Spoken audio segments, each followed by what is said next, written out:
This couple is making millions selling shit, literally, elephant dung, turned into paper.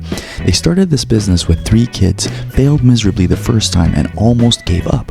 But 18 years later, they've built a sustainable empire in the heart of Thailand and became the literal Poo Kings and Queens of Chiang Mai. Today, they're sharing how a failed export business, a cross-cultural love story, and 25,000 elephants created one of the most unique companies on the planet.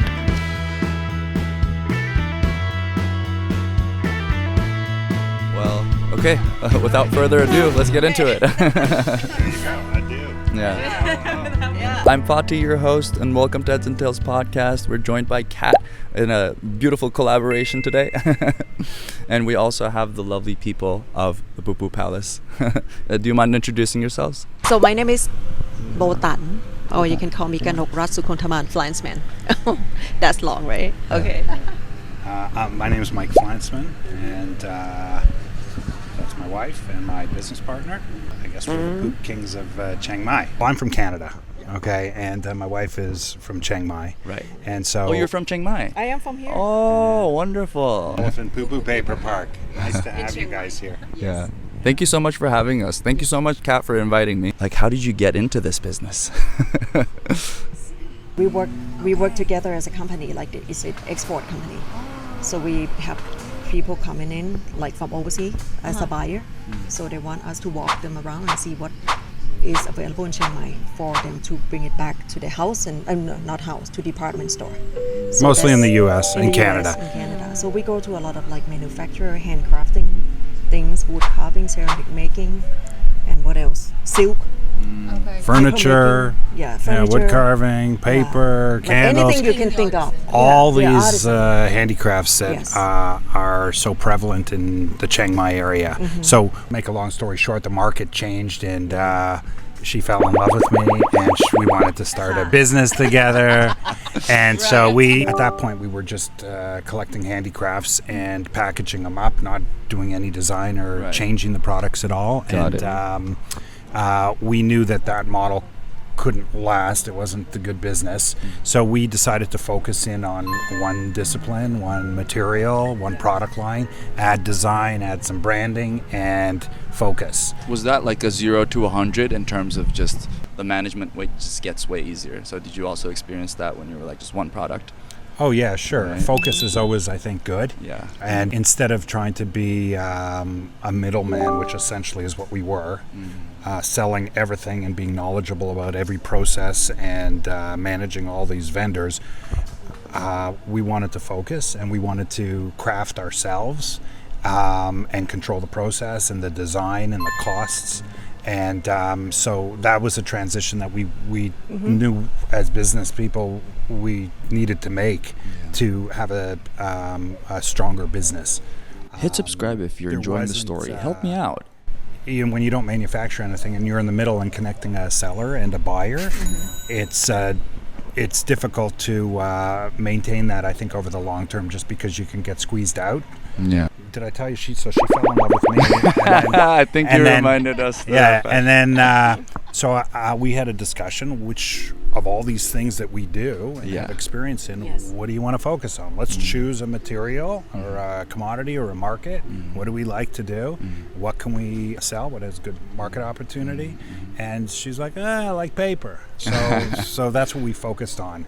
But of course, not any type of paper. Sure. We don't sell paper like you can get at Office Depot or whatever. We do our handmade and unique pulps, pulp mixtures made out of recycled waste material. But actually, when we were debating what to do, I thought my wife wanted to work with endangered species, but actually she said feces. So the puns. Yeah, right. Not so endangered out here. There's lots of poo. There's 2,500, 3,000 elephants in northern Thailand. A lot of them are around here in Chiang Mai, various sanctuaries and camps and whatnot. So poop is in abundance. You just have to have the stomach and the resources to collect it. There's lots of waste material around. Yeah. So from the start, were you always very interested in the sustainability aspect? Like, was this a guiding force even before you came up with the concept of the paper? For me, yes. For me, it was one of the components that I wanted to have with our business. Because of just the path I've traveled and where I'm from and what I've been exposed to. You know, I spent 10 years up in Hippieville in Vancouver in British Columbia, and I love the outdoors. I grew up with that in Canada. So, you know, I thought it would be nice to have some aspect of our business that had a sustainability angle. Yeah. Not only for business reasons, because of the growth and the need for it, just an overarching idealism, I guess. I like business, but I'd like to do it in a way that was sort of not so harmful. That you can feel good about. Yeah. Just do my little part. What about you? I just Business. like- No. I just like people. People. I do like paper. Paper and people. Yes. That's how you put it together. Poo Poo Paper and people. Yes. I think the biggest thing was that you're from here, I'm from Canada. We wanted to use our skills, something here involving Thailand, something in North America or the West that I'm familiar with. Yeah. And so we could travel back and forth. I can see my family, my friends, and we can be in Thailand because we love it over here. So, you know, there were all these components, all these things on our list that we wanted our business to incorporate. Yeah. And so we did our best to find something that would work. Now, other things would have worked, but we also wanted something that was very was a niche as opposed to a mass market thing. We wanted something that was unique, so it could almost, in a lot of ways, self-market. Something with a hook, you know, from a marketing or sales point of view, and something that we could diversify from, something we could make here, and there was a skill set. There were so many different items that, you know, and so it took a little while to figure it out, but we got lucky and we figured it out. And step by step after that. But there was no master plan to build a park or to do like this or cow poo, horse poo. We don't know. You know, we just make the right next decision. Yes. Yeah. Right? Maybe you've heard We that don't saying know, before. I too. agree This with shit it. Right or chose not. us. Yeah. We didn't choose. Right. Yes. That's right. That shows us. Yeah.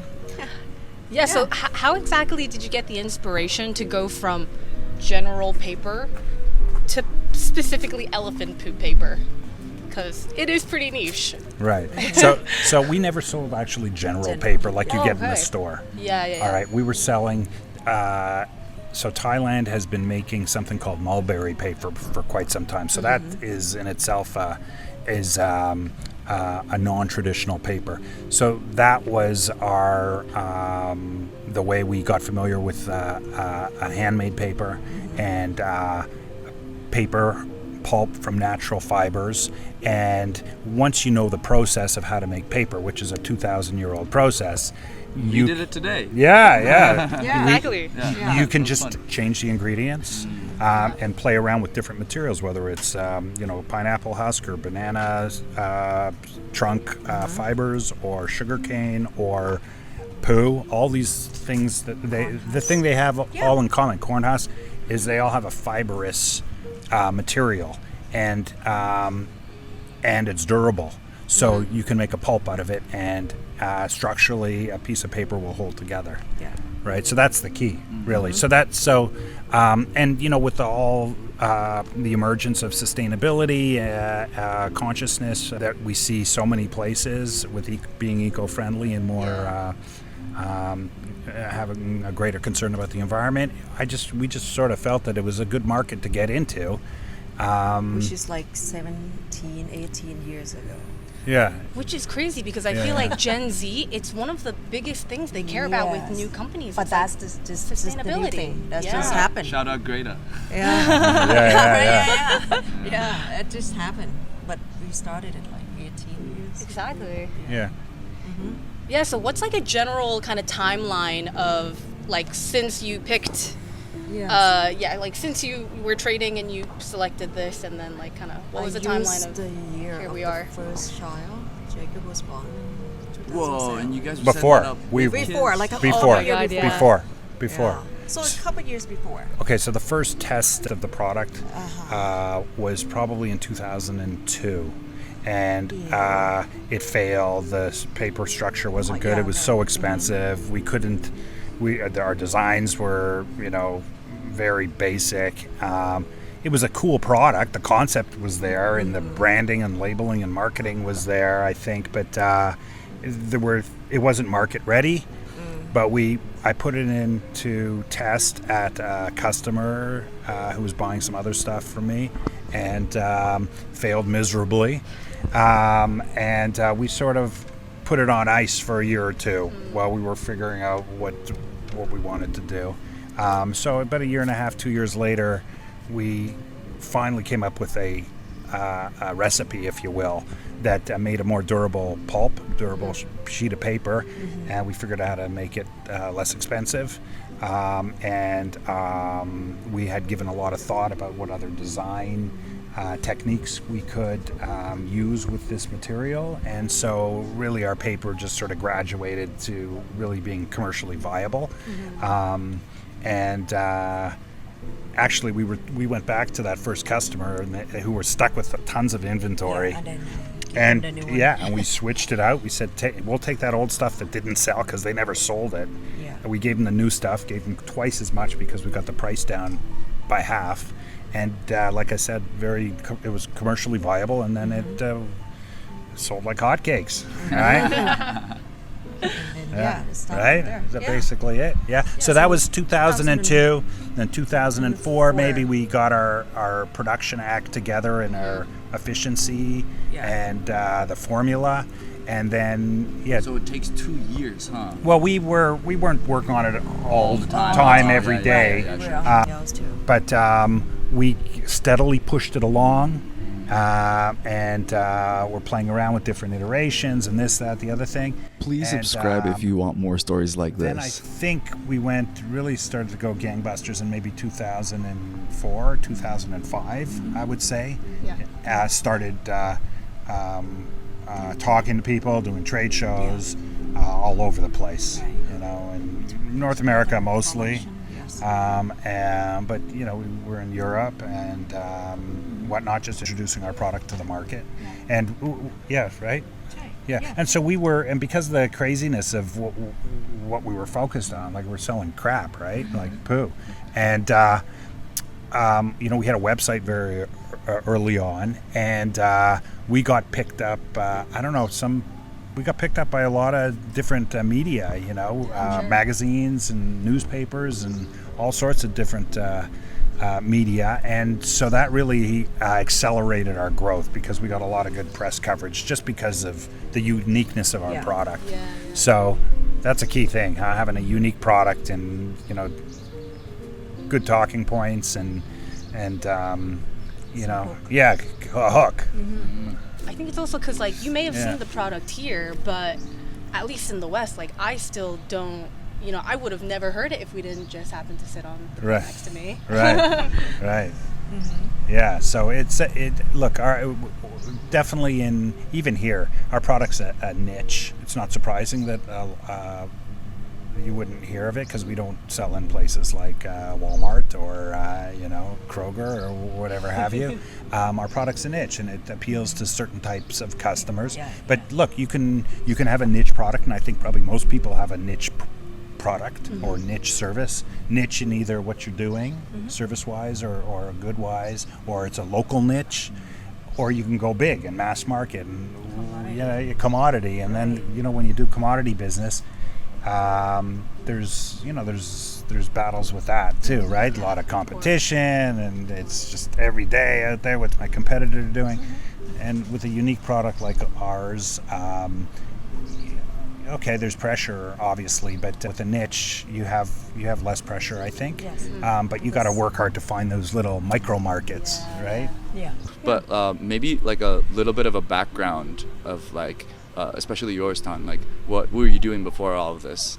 We met each other at the company where we actually doing the export. So that is my first job after I graduated. Oh, wow. Yeah. And what did you study?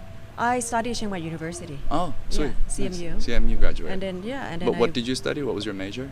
French. And then I went overseas. I went to the US for you just work and travel program for 4 months. Where did you work again? I was trying to tell in Williamsburg. Where were you? I was at the work and travel program I know, at the what was- amusement park. Which one What was is it it? called? Busch Garden. Busch Garden. Yeah, We finally got it. Yeah, in where is it again? Virginia? Williamsburg. Williamsburg, Yeah, right? yeah. Yeah. So I was there with my friend, a whole bunch of my friends. Like I just want to let's go, have fun. I don't know what to do. Like I know what to do, but I just want to go first and just have fun, and then come back, and then I just submit to the agent, maybe like to headhunter for a job, which I like. I don't know. I'm not in a rush to get a job yet. Like I can just take my time.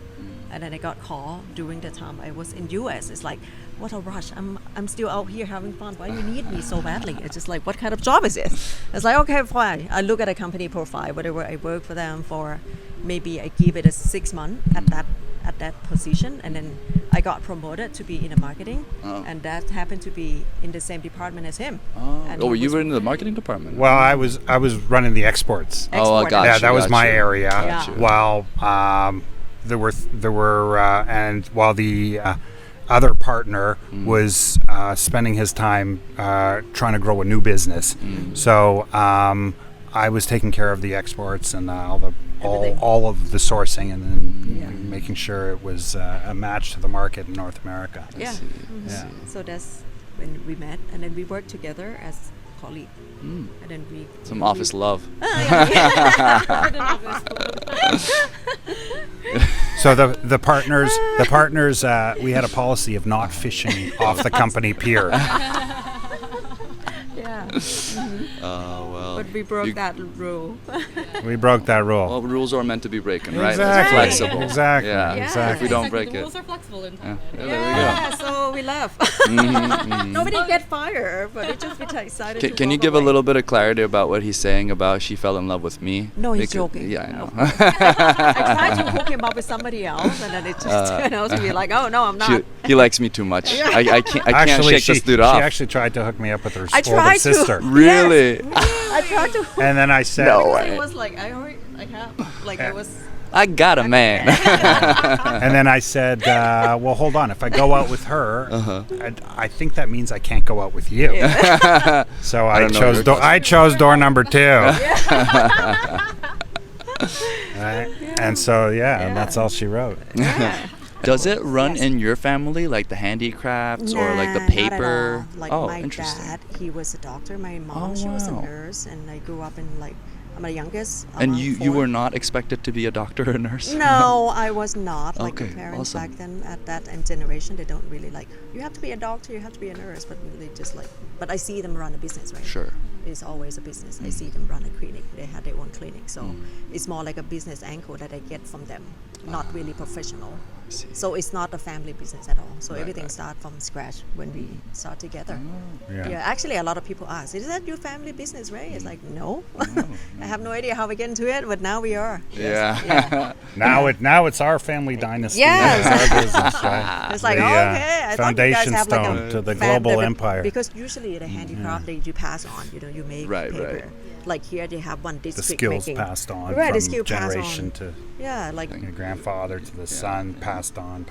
yeah, but no, we're not like that. No. And if you met our kids, you'll see that it's not going to last the next generation either. We'll Right. see. They you Right. never know. You never know. You never know. You don't know what you expect at You all. know. Yes, you don't know what you're getting. And how old are the children right now? The older is 17, Uh-huh. and the second one is 14, and the youngest one is 11. It's Yeah. crazy that it coincided with all the business. Yes, So my that's why, question is yeah. like, people are at this stage of, I don't know if I can travel with kids. Y'all are out here like building businesses like with the 3 kids. So how do you manage all of that? Is it just like when you add more kids, it just like gets better? But, yes. You know what? We had 3 kids at the Yeah, house. maybe we should do it. And also your back We- was so hot. We had 3 kids Yeah, at the you're- house, yeah. so the house was already full Yeah, of you should was already full of shit. Yeah. So what's a little more shit? Sorry, kids, you have to see all of this. Yeah. Okay, move this Hopefully way. this is airing after 11. Yeah. Is it okay if I scooch you? Yeah, Sure. Burn Yeah, it. we got the sun. We're in Thailand, obviously. Yeah, exactly. Yeah, so, and plus we are in Thailand, and I think it's just more affordable to have helper. And is extended family. My mom also be able to help out.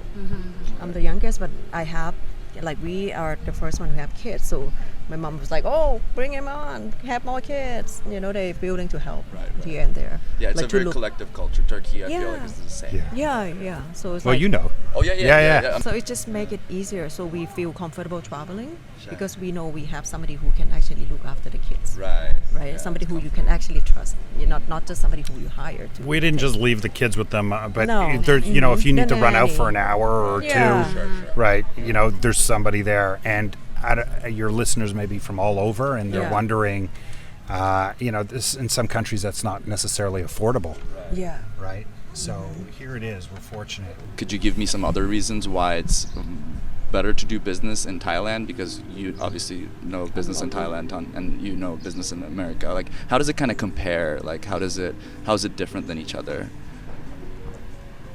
What do you think? Doing business in Thailand, as Yeah. you know, for you, maybe for you to answer, but for me, I think in Thailand it is more flexible. And I'm local. I Okay. speak the same language. So maybe we made a great partner because he's from there. He has a market, like a bigger market. You know, I would not, like we didn't start a business selling our product, start from Thailand. Like our buyer are not here. Yeah. So but we manufacture everything from here. We hire people from here. We set up a company. We set up like hire employee and the factory and everything is here because I guess I'm local And we set it all up Yeah. with the intention of exporting and selling. We actually never had any intention to sell here. Oh, right. Yeah, so- Yeah. The park didn't open until 7-8 years I think after. it's just anything happened here, anything possible here in Chiang Mai. I mean in Thailand even. It's just so easy to just like, okay, you have an idea, you want to start a business, you put it out. Like even this day, it's just so easy. You can Yeah, no just, permissions, trying to like Right. convince people, Right. doing the elbow, like, Yeah, oh, and like, then do I have to lobby with these different people and and stuff? Yeah. insurance and things like that. I think it's just a good place to start a business. Like you don't know you're gonna make it, you're gonna fail, but at least it's just low risk. Yes. Yeah. I would like to add, though, this is Yeah. from my wife's Please. local perspective. Of course. Okay. The other side of the coin. Okay, and it's a great thing that she's, you know, we're partners because, like she said, she can look after and sort through all of the steps you need to take to set up here. But for a foreigner, they might be intimidated because, of course, there's the language barrier if you don't know the language, and you may not be familiar with the process necessarily, and sometimes Culture. you have to triangulate the truth. Yeah. It's not so evident, right? Yes. So you need to speak to multiple people and somehow deduce what the actual process is or what the steps are, or if that step is even necessary. It could be Tan can everywhere. sort through that. Yeah, every country's a little different. Yes. Right. Everybody, look, you can't, you know, even back home, you have to go to this department and that department and Yeah. get insurance and this. Like, there's stuff you need to. Here, though, it's and certainly it's the town the size of Chiang Mai is like you just go to that building and then you go to that building, or you go drive down and go do that. But it's the cost also is lower, the risk is lower, right? Yeah. Anyway, so I think the takeaway from here is that I know North America somewhat, and my wife knows local, so it's a perfect partnership because there's her list of stuff she's got to deal with. There's my list of stuff we got to deal with. Yeah. I get the things done, and then he makes sure that the thing gets sold. Yeah. That nice little back-to-back action Yeah. over there. Just like managing, the kind of leveraging both of your perspectives and sort of like acumen that you've built up until now. Going back to your last question about how's business different here, you touched on this. It's just the whole risk level, financial risk of starting a business. In some countries, it's a huge risk, right? Here, it's relatively less of a risk. You know, we obviously started. We threw some money at this thing, and but it would have been a lot less, a lot more if we were in Canada. First of all, we would have had to ship the elephants over there. That can't be Start cheap. with 25,000 elephants. Yes. Gotta get the source And material. also the labor costs and everything. I Yeah, don't think of would be. Labor costs, everything. Yeah. Is there anything done by the government to sort of facilitate business though? Like, are there grants and stuff? Export Yes, but we're not involved so much for okay. when we starting the export business together. Just did it ourselves. Oh, We okay, did it yeah. ourselves because I sort of knew what to do. Yeah. Because of my previous work experience in Canada, and I know how trade shows work. I know how to move containers and truckloads Yeah. and shipping. and save on duties shipping. and tariffs and all of that stuff. Like I was lucky because I learned about that when I was in my 20s. Yeah. So Yeah, but come to the Elephant Poo Poo Paper Park where we are here is more tourism. Yes. So Thailand really promoting as a tourism, yeah. food, tourists, and everything. So the government actually in Thailand. Yeah. So there's the export part of our business, Is- and yeah. then there's our local business here in Thailand. And so in Thailand, it's really tourism based, Mm-hmm. education based, because we do a lot of stuff with schools and some corporate incentive travel and MICE and special events and whatnot. But the Tourism Authority of Thailand, the authority that's responsible for promoting Thailand overseas, they have offices, a whole network, Yeah, 30, they're 40 basically office doing the around. marketing. Yeah, they do marketing and promotion, and we join a lot of their Yeah. overseas junkets and promotion tours. Tan is really dialed in with that community, and she knows all the top people. And also, actually, Tan, when we got into this business, we had to learn about the tourism industry. So Tan took a tour guide course so we could understand get how a the industry license? worked, to get a license. And then she eventually became the president of the 800 member tour guide association in this region of Thailand. So we're doing what we need to do to work with the various government and non-government groups to help us promote not only Thailand but our business. Yeah. So We don't know it's gonna help, but we want to get deep. Like we want to go deep into it, right? So once Yeah. you're into it, so you just need to know what people around you, and then just get to know but the business. government, tourism's big. I think The it's 20% tourism's of big. GDP. Yeah, here. GDP. They have a big marketing budget to promote Thailand to make sure the Chiang tourists Mai keep coming. is the and second biggest city in Thailand. So For of course, tourism. for tourism. Uh, No, I'm well, talking in about city in a city in Right, general. sorry. But the tourism, I'm sure, Bangkok first, Phuket, and then Chiang Mai. You know, but as far as the north goes, Chiang Mai would be the number one. And what people think of first thing is elephant, right? Yeah, exactly. So when you go elephant, what else you can do, right? So when we started the Elephant Poo Poo Paper way back when, there was an urgency that I had to grow our company fast so we can diversify and have other types of more normal paper, because we knew we were having kids, and kids get bullied at school and whatnot. What does your dad do? Yeah. What is your dad? So, but elephants are sort of a normal thing up here. They used to roam the streets of Chiang Mai with the mahouts as little as 15 years ago. But my kids, they understand what we do.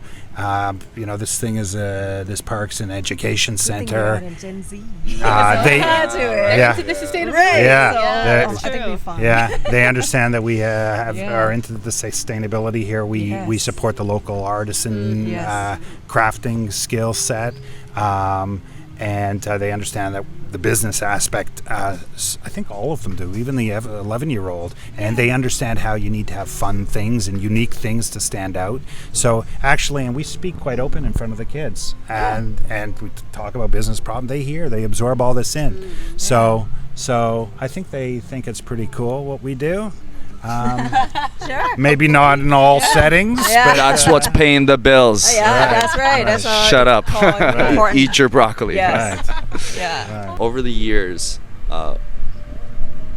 was there anything that you would do differently in managing everything, or sort of funds? It could be related to like different kinds of marketing efforts. This podcast isn't long enough. So many things. Of So course, many but no regrets though. Yeah. Zero regrets. It happened the way it happened, and sometimes things have to brew for a while. You don't always know what to do right away. Sometimes it takes a while to think and to consider and to weigh, and then you can come up with a solution. No, I think the trajectory and the pace at which we've grown the business and balanced that with our life and our kids and our desire to have a family and give our kids experiences and whatnot has been great. It's been a journey. Sure. You know, if we didn't have kids, maybe we could have grown things. Who knows? Woulda, coulda, if, who knows? It happened the way it happened. I think we're pretty clear on what we want to do as a family, what we want to have, what we want to experience, how much we need. and if you know what that goal is, then you can sort of reverse engineer the journey and figure out the steps that you need to take and goals you need to achieve along the way so you can make it happen.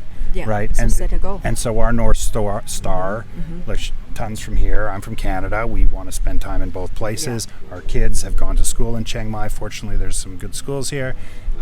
We know that they're probably going to do post-secondary overseas back in Canada. So, and when they're over there, we're already planning that. We're going to be here. We got a business here, but our kids are going to be over there. Well, that's not going to be so much fun for us. So how can we spend more time over there? So we just posture the business and tilt it this way or that way, depending on where we want to be, right? And and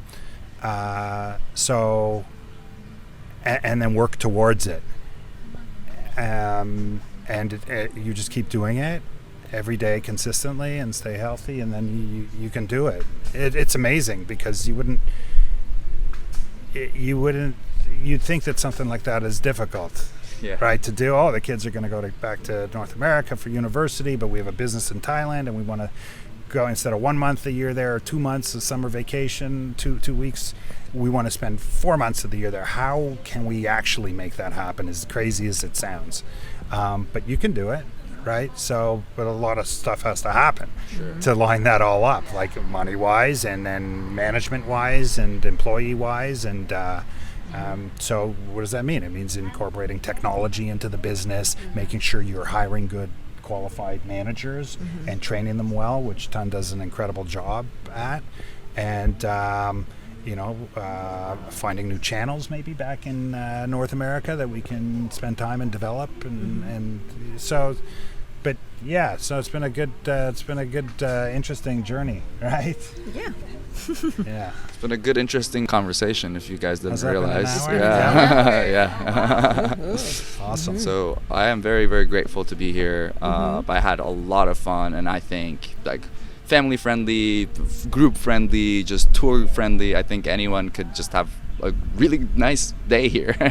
Period. Awesome. Well, nice to meet you guys. Yeah. It was an alignment of the stars, that we all sort of met in the last month. Yeah, exactly. But really, funny. Fun day. Yeah, And it nice, was really fun. nice to learn from you guys as well. And hopefully, you got some good material here. Oh, Definitely did. yeah, I think that's for we got Yeah. that. Good. Yeah. Now the part of it is to sit down and do the work to make the for beauty you to happen. do the work. To do you the work. do the work. Yeah, now we gotta do the work. So The fun. do Yeah. work. You got it. There's millions of ways you can go with these puns, right? Yeah. Oh my God, That's your amazing. children love you both. Right. Every time we sit down, they would just always come up with something. Yeah. Like the other day, we went to the barbecue and then somebody said something. Who? Sammy One of the or- kids? Yeah, one of the kids. They came up with. Yeah. Are they making content? Right, no, not the content, but some pun, like the word. What did they say? Yeah, I don't remember. Sammy said something. Yeah. Entrepreneurial. Oh no! All right, I think this is time for us to pause here. Yeah. Thank you so much, everybody, for tuning in. This was another episode, and we'll see you on the next one. Bye-bye. Bye. Hey, thank you so much for watching. I do this all by myself. Go and check out my other episodes.